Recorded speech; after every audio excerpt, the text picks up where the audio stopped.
बहुत साल पहले मानसरोवर में राजा अशोक का राज हुआ करता था।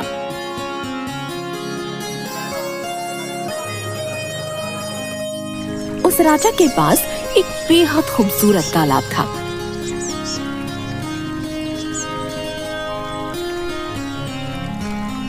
जिसमें कई सारी मछलियां हुआ करती थीं।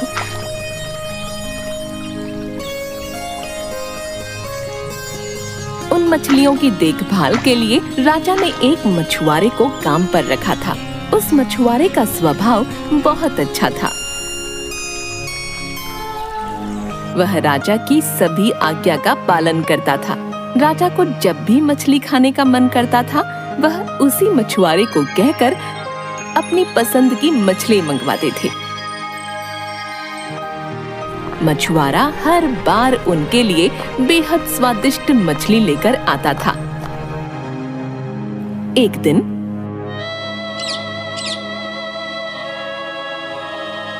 ये हर बार इतनी स्वादिष्ट मछलियाँ कैसे पकड़ सकता है?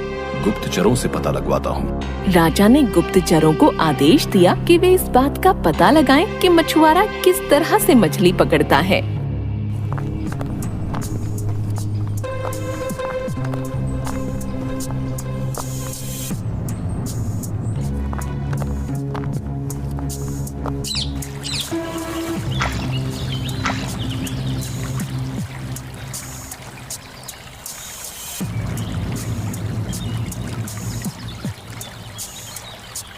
थोड़े दिन बाद गुप्तचरों ने राजा को बताया कि मछुआरे को तो मछली पकड़नी ही नहीं आती।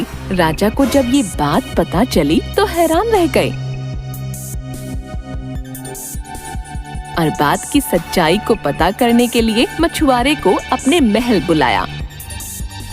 सुनो, आज तुम मेरे लिए तालाब की सबसे बड़ी मछली पकड़ कर लेकर आओ। मेरा मछली खाने का बहुत मन हो रहा है। जी महाराज, मैं आपके लिए अभी तालाब से मछलियाँ पकड़ कर लाता हूँ। इतना कहकर मछुआरा वहाँ से तालाब की ओर जाने लगता है और राजा भी उसके पीछे दबे पांव चल पड़ता है।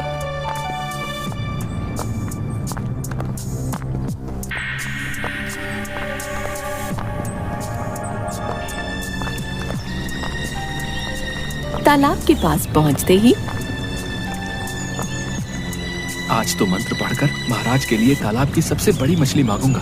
गली गली हप्पा आ जाए मेरे पास, गली गली हप्पा आ जाए मेरे पास मछलियों के पप्पा।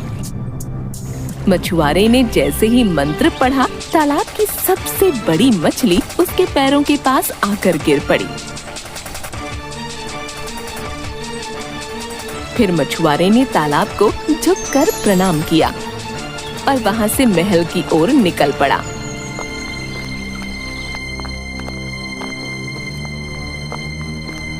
राजा को ये नजारा देख बहुत आश्चर्य हुआ। वो रास्ते भर यही सोचते सोचते महल आ गए।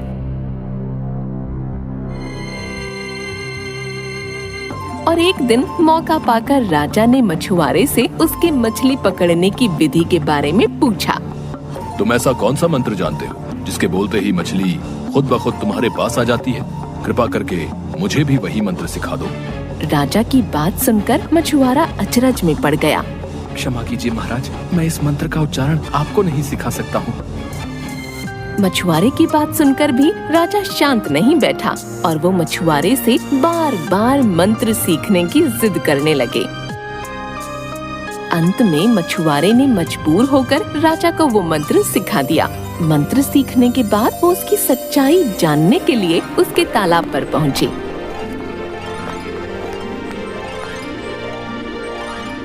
और मंत्रों का उच्चारण किया। उन्होंने जैसे ही मंत्रों का उच्चारण किया, उनके पास एक बड़ी सी मछली आ गई और उनकी खुशी का ठिकाना नहीं रहा। राजा खुशी खुशी अपने महल गए।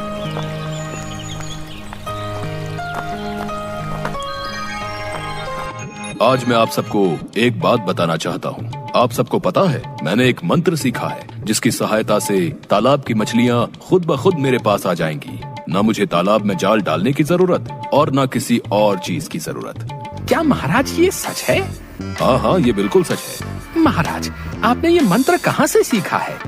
ये मंत्र तो मैंने बहुत ही प्रतिष्ठित साधु महाराज से सीखा है जो हिमालय पर रहते हैं। आपस में सारे मंत्री बात करते हुए, ये कैसे हो सकता है? लगता है महाराज को भ्रम हो गया है। क्या तुम लोग आपस में खुसर फुसर कर रहे हो? वो हम लोग कह रहे थे कि हम लोग अपनी आँखों से ये देखना चाहते हैं कि अगर ऐसा है तो चलो, मैं अभी तुम लोगों को दिखाता हूँ। हाँ हाँ महाराज, चलिए चलिए। एक दिन राजा के साथ उनके मंत्री सभी लोग उस तालाब पर पहुंचते हैं। तालाब पर पहुंचने के बाद सब लोगों ने राजा को उस मंत्र का उच्चारण करने को कहा। गली गली हप्पा, आ जाए मेरे पास मछलियों के पप्पा।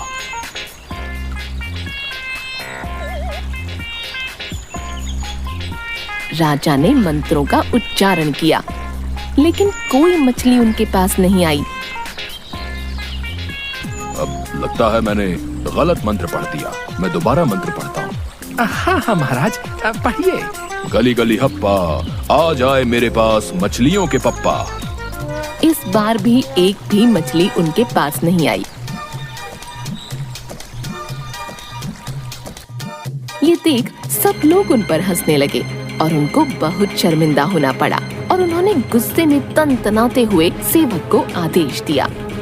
जाओ सेवक, जाओ सेवक, उस मछुआरे को बुला कर लाओ। सेवक जाता है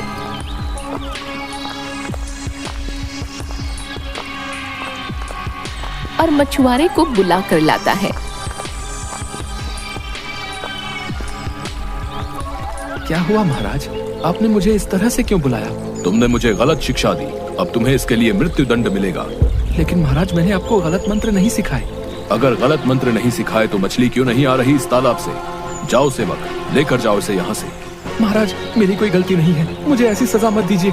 महाराज, मैंने कोई गलती नहीं की है महाराज। मछुआरे ने बहुत बार बोला, लेकिन राजा ने उसकी एक बात नहीं सुनी।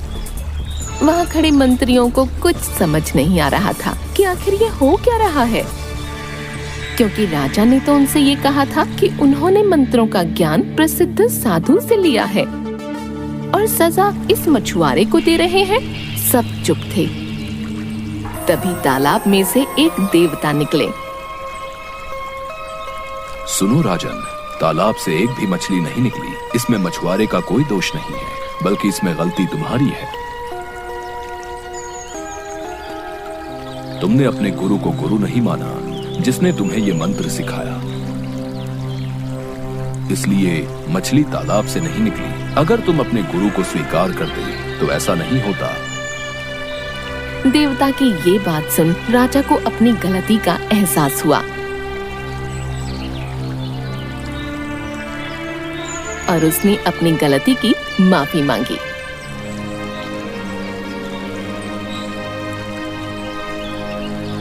मुझे माफ कर दो, मैं अपने पद के घमंड में भूल गया था कि गुरु से बड़ा कोई नहीं होता। मुझे माफ कर दो, मैं तुम्हें अपने गुरु के रूप में स्वीकार करता हूँ। राजा ने मछुआरे को अपना गुरु स्वीकार कर लिया। इसके बाद वो मंत्र काम करने लगा।